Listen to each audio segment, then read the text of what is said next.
अशी आता थोडी भाबडी झाली, थोडीशी भोली झाली.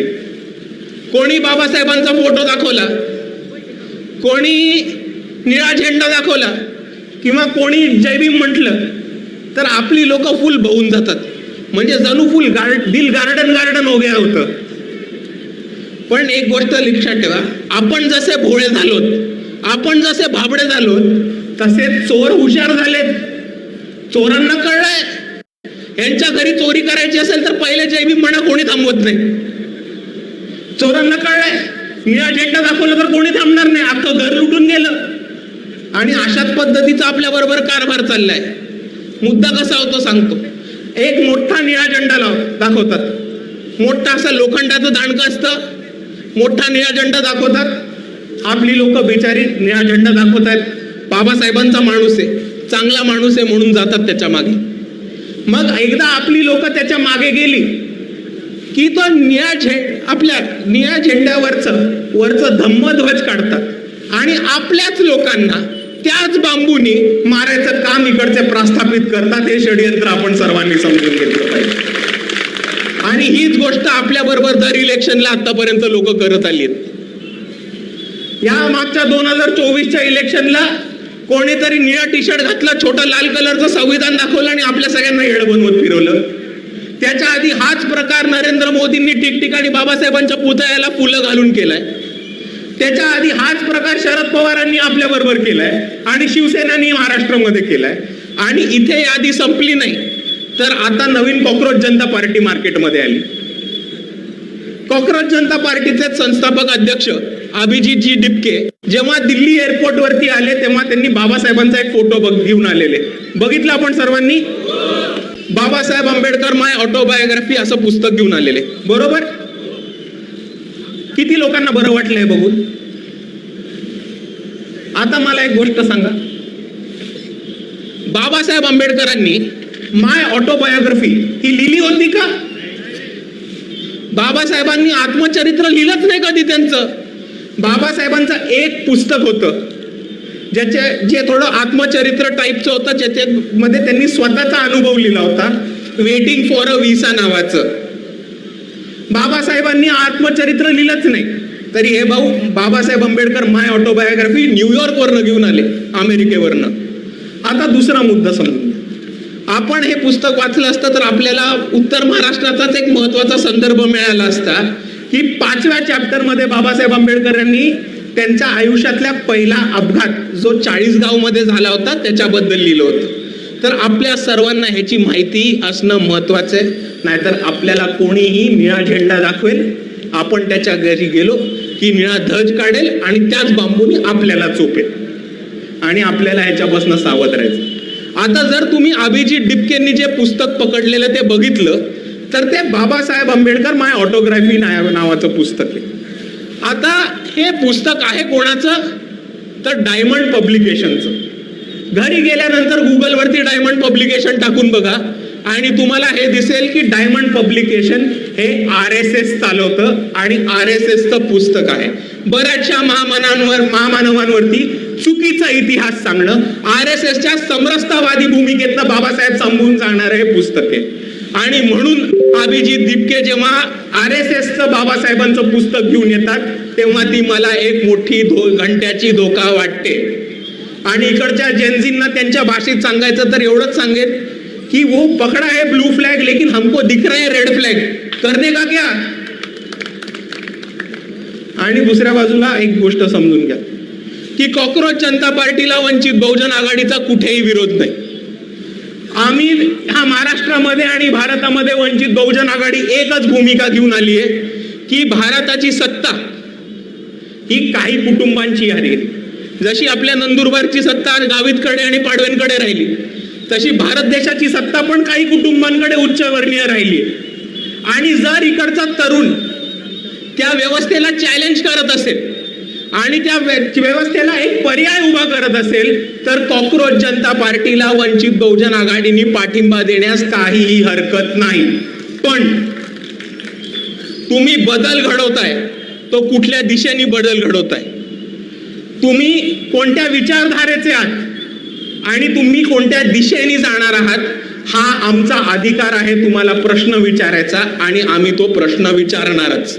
आणि आपल्याच आंबेडकरवादी समाजाने माजी सरन्यायाधीश भूषण गवईंबद्दल एक महत्वाची भूमिका घेतलेली आणि तीच आपल्याला सुद्धा अभिजित दिपकेंबद्दल घ्यायला लागणार आहे.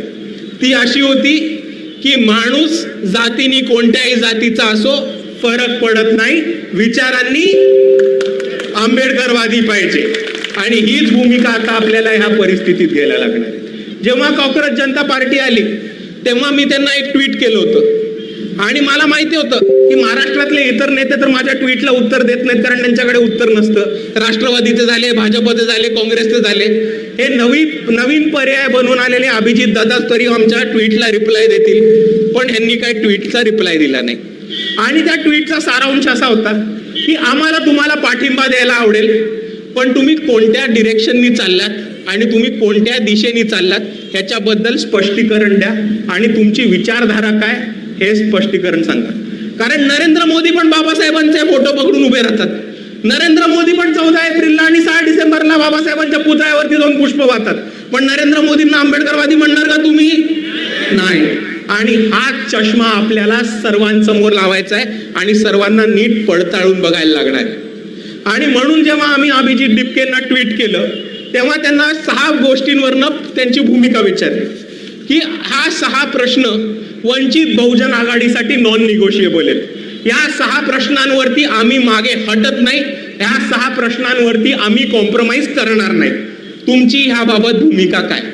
आणि ते 6 प्रश्न होते की कॉक्रोच जनता पार्टीची रिझर्वेशन्स आरक्षणाबाबत भूमिका काय, कॉक्रोच जनता पार्टीची आदिवासींना जे स्थलांतरित केलं जातंय त्याच्याबद्दल भूमिका काय, कॉक्रोच जनता पार्टीची सफाई कर्मचाऱ्यांबद्दलची भूमिका काय, कॉक्रोच जनता पार्टीची दलित, आदिवासी, बहुजन आणि तसेच LGBTQ समूहातनं अजून नेतृत्व पुढे यायला पाहिजे ह्याच्याबद्दल भूमिका काय,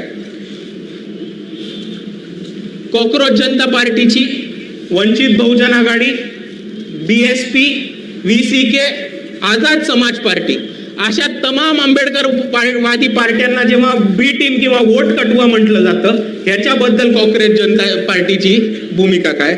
आणि त्याचबरोबर भाजप आणि काँग्रेसनी जे UAPA, पोटा, ताडा सारखे काळे कायदे वापरलेत इकडच्या दलितांना, मुसलमानांना आणि आदिवासींना जेलमध्ये टाकण्यासाठी, त्याच्याबद्दल कॉक्रोच जनता पार्टीची भूमिका काय.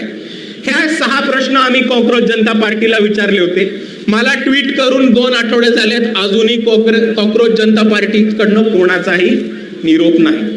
पण आपण एक मुद्दा समजून घ्या की कॉक्रोच जनता पार्टीला पाठिंबा द्यायचा झाला तरी जो पक्ष रिझर्वेशन बद्दल, दलित आदिवासींच्या हक्कांबद्दल, LGBTQ व्हॉइसेस बद्दल, सफाई कर्मचाऱ्यांच्या हक्कांबद्दल भूमिका घेत नाही त्या पक्षाबरोबर वंचित बहुजन आघाडी किंवा कोणताही आंबेडकरवादी जाऊ शकत नाही, हे मी आपल्या सर्वांसमोर स्पष्ट करतो.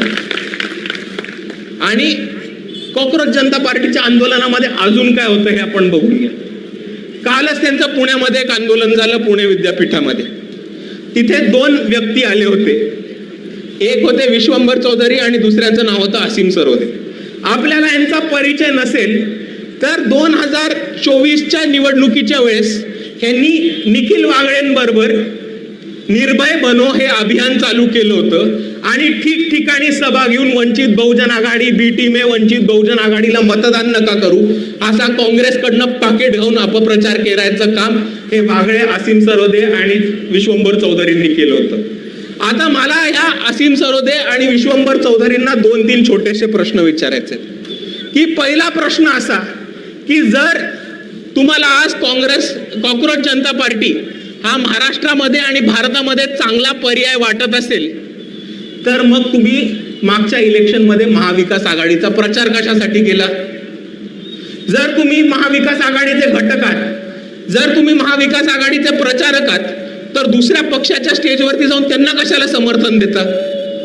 जर तुम्हाला खरंच वाटत असेल की महाराष्ट्रामध्ये एक तिसऱ्या पर्यायाची गरज होती तेव्हा मग तिसरा पर्याय वंचित बहुजन आघाडीच्या स्वरूपाने उभा राहत होता, तेव्हा ठिकठिकाणी तुम्ही जाऊन बी टीम म्हटलात.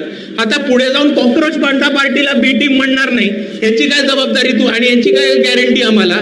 आणि चौथा आणि महत्वाचा प्रश्न की जग जाहीर आहे की यांनी काँग्रेसकडनं पाकिटं खाऊन महाविकास आघाडीचा प्रचार केलाय. पण जर उद्या काँग्रेस जनता पार्टी आणि काँग्रेस हे एकमेकांच्या समोर मैदानात आले तर तुम्ही नक्की पाठिंबा देणार कोणाला? हे काही धोक्याच्या घंटा आपल्या सर्वांना ओळखून घ्यायला लागणार आहेत आणि ह्या धोक्याच्या घंटा आत्ताच आपल्याला वाजताना दिसतात. कारण ज्या कोणी 2014 मध्ये अण्णा आंदोलन हा अभ्यास केला असेल त्या सगळ्यांना दिसेल की 2014चं जे अण्णा हजारेंचं आंदोलन होतं तच आपल्याला कॉक्रोच जनता पार्टीमध्ये आज आपल्याला उभं राहताना दिसतंय. आणि आज जर आपण कॉक्रोच जनता पार्टीचे फॉलोअर्स बघितले, कमेंट करणारी लोक बघितली किंवा आंदोलनामध्ये उपस्थित होणारी लोक बघितली तर ही खूप मोठ्या प्रमाणावरती उच्चवर्णीय शहरी भागातनं लोक येतात. ही ती लोक आहेत ज्यांनी इतके वर्ष इकडच्या सिस्टमला वंचितांना फेल करताना बघितलं, इकडच्या सिस्टमला वंचितांना त्रास देताना बघितलं, पण ते स्वतः मुख घेऊन गप्प राहिले. पण आज तेव्हा ही सिस्टम त्यांना फेल करते, जेव्हा ही सिस्टम त्यांच्या विरोधात जाते तेव्हा त्यांना धक्का लागतो आणि अचानक आंदोलनाच्या स्वरूपामध्ये येताना आपल्याला दिसतं. आणि म्हणून कॉक्रोच जनता पार्टीला पाठिंबा द्यायच्या आधी किंवा विरोध करायच्या आधी आपल्याला त्यांची विचारधारा काय आणि त्यांची भूमिका काय हे समजून घेणं खूप महत्वाचं आहे. कारण जो आंबेडकरी विचारांच्या बरोबर जात नाही, वंचित बहुजन आघाडी त्याच्या बरोबर जात नाही, हे आपण सर्वांनी समजून घेतलं पाहिजे. आणि मित्रांनो, काल जेव्हा कॉक्रोच जनता पार्टीचं परवा पुण्यामध्ये शांततेने आंदोलन झालं, ज्या विषयावरती आंदोलन झालं त्याच विषयावरती काल सम्यक विद्यार्थी आंदोलनामध्ये मुंबईमध्ये आंदोलन केलं. पुण्याच्या आंदोलनामध्ये कॉक्रोच जनता पार्टीच्या कार्यकर्त्यांना चहा पाजण्यात आला आणि कॉक्रोच जनता पार्टीच्या लोकांनी गुलाब देण्यात आलं पोलिसांना. आणि सम्यक विद्यार्थी आंदोलन केलं तेव्हा काय झालं? पोलिसांनी लाठीचार्ज केला, विद्यार्थ्यांना जबरदस्ती उठवलं, व्हॅनमध्ये टाकलं, महिलांची हातापाई केली, विद्यार्थ्यांना हाणामारी केली, लाठीचार्ज केला. वंचित बहुजन आघाडीच्या सम्यकचा एक महाराष्ट्राचा प्रवक्ता आहे प्रशांतदादा बोराडे, त्यांचा हात तोडेपर्यंत त्यांना मारहाण केली. आणि ही वागणूक तुम्ही बघा, एका आंदोलनामध्ये ठेवा, त्यांचे नंबर आपल्याकडे लिहून घ्या, किंवा जेव्हा आपल्यावरती कोणताही अन्याय अत्याचार होतो, जेव्हा आपल्यावर कोणतीही आडी अडचण येते तेव्हा एकाच पक्षाचे लोक आपल्यासाठी धावून येतात, ते म्हणजे वंचित बहुजन आघाडीचे.